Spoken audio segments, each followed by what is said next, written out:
and he started to read the statement to me, and then he pressed send and said, "Look, you can see it now. You can see it now."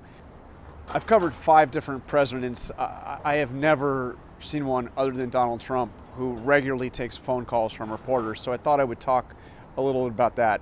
I've spoken to him over the phone 3 times since the military operation, the war against Iran started.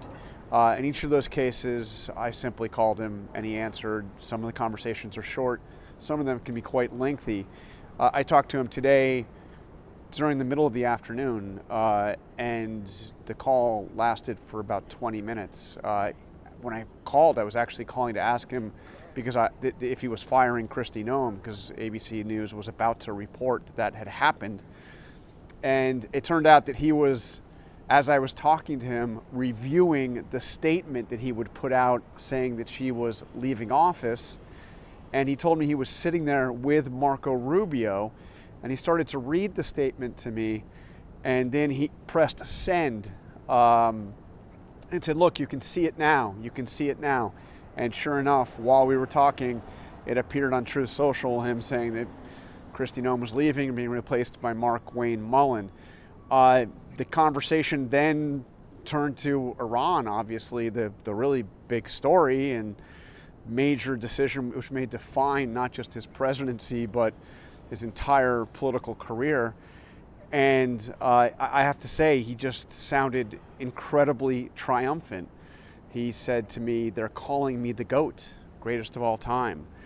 And he asked me, and this is one of the unusual things, he asked me if I thought it was impressive, meaning the war.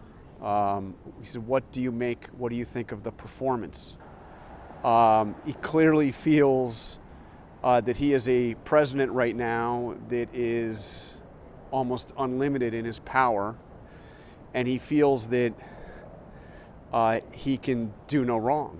And he told me, well, in the first term, I built the military.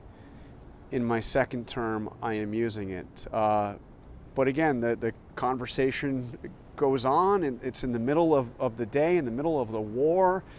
He had just fired his Secretary of Homeland Security, just replaced her, and